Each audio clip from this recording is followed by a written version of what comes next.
During the time of the Holy Prophet Muhammad, peace be upon him, some Arabs went to a Jewish scholar and asked him what question should be asked from the Prophet so that the truth of his prophethood could be known. In response, that Jewish scholar suggested asking the Holy Prophet 3 questions. One of those questions was, who were the people of the cave? Therefore, Allah Almighty revealed the answer to His beloved Prophet Muhammad with complete explanation in Surah Al-Kahf of the Holy Quran. The historical context. According to this, it was the time of Prophet Isa when Allah sent him to the region of present-day Palestine to preach Islam to the people. At that time, this area was part of the Roman Empire, and its people were idol worshippers. A Jewish king was ruling there, who was working under the Roman government. When Prophet Isa began preaching here, the Romans opposed him and tried to arrest him and crucify him. But by the command of Allah, he was raised alive to the heavens. Sometime after this incident, the Jews revolted against the Roman government. In reaction, a Roman ruler named Titus attacked Jerusalem and Palestine and completely destroyed them. Even Masjid al-Aqsa was destroyed. During this attack, about 150,000 Jews were killed. Those who survived fled from Palestine to save their lives. Thus, only the Christians, the followers of Prophet Isa and his teachings, remained in Palestine. The rule of King Decius. Friends, during that time, a king named Decius was ruling. He was Roman and an idol worshipper. During his rule, he began persecuting the Christians who were present there. Eventually, one day, he summoned some young followers of Prophet Isa to his court.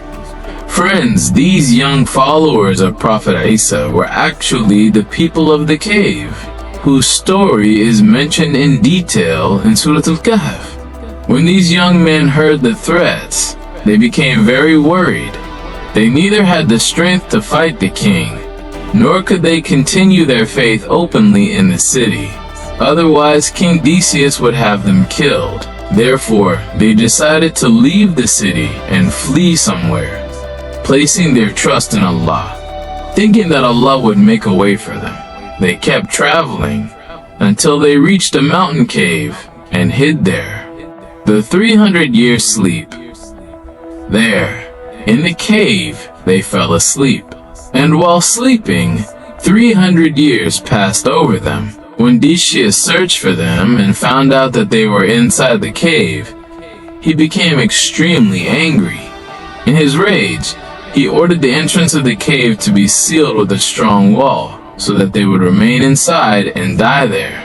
The man assigned to carry out this task was very righteous and honest.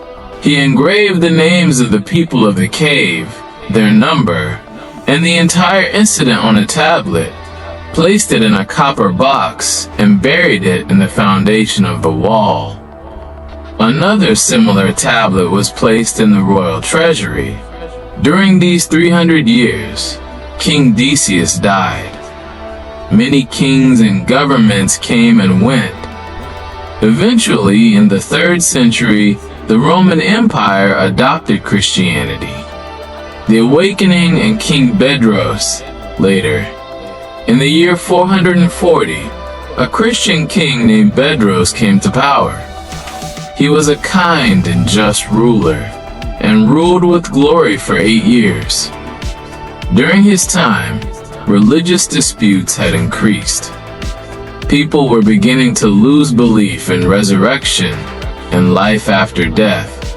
Seeing the condition of his people, King Bedros became deeply distressed. One day he went into seclusion and prayed earnestly to Allah that a sign be shown so that the faith of his people could be renewed. Allah accepted his prayer. One day, a shepherd came near the cave to shelter his goats.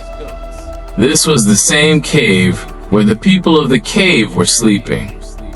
The shepherd, along with some others, broke down the wall. As soon as the wall fell, a great fear came upon them, and they fled. When the people of the cave woke up and felt hungry, they asked one of their companions, whose name was Years.A, to go quietly to the market, buy food, and also find out what Odysseus intended to do about them. The revelation of the truth. When Years.A reached the city, he was astonished. Everywhere, the teachings of Prophet Isa were openly practiced. Confused, he went to a shop to buy food and paid with a coin from the time of Odysseus. The shopkeeper became suspicious, thinking he had found an ancient treasure. The soldiers arrested Years.A and questioned him. He replied that it was their own money. The soldiers said the coin was 300 years old, while he looked young. When Years.A asked about King Odysseus, the soldiers replied that no such king existed now, but centuries ago there had been a cruel ruler by that name. Hearing this, Years.A was shocked. He said that just yesterday they had fled from his oppression and were hiding in a nearby cave. When the soldiers and a large crowd reached the cave, the people of the cave thought the army of Odysseus had come. So they began remembering Allah and praising Him. The soldiers found the copper box and the tablet, which described the entire incident. They informed King Bedros, who immediately came to the cave. The people of the cave came out and narrated the whole story. King Bedros fell in prostration and thanked Allah that such a sign had been shown to strengthen people's faith and resurrection. Conclusion. After this, the people of the cave prayed for the king and returned to the cave. There, Allah caused them to die. King Bedros placed their bodies in wooden coffins and built a place of worship at the entrance of the cave. A day was also fixed each year for people to visit. Friends, scholars have different opinions about their number. According to Abdullah ibn Abbas, they were 7, and the 8th was their dog. Friends, the question arises, how did time not affect them? Scientifically, this could be explained through the theory of relativity. If the gravitational field inside the cave was extremely different, time for them could have slowed down. However, for Allah, the creator of the universe, nothing is impossible.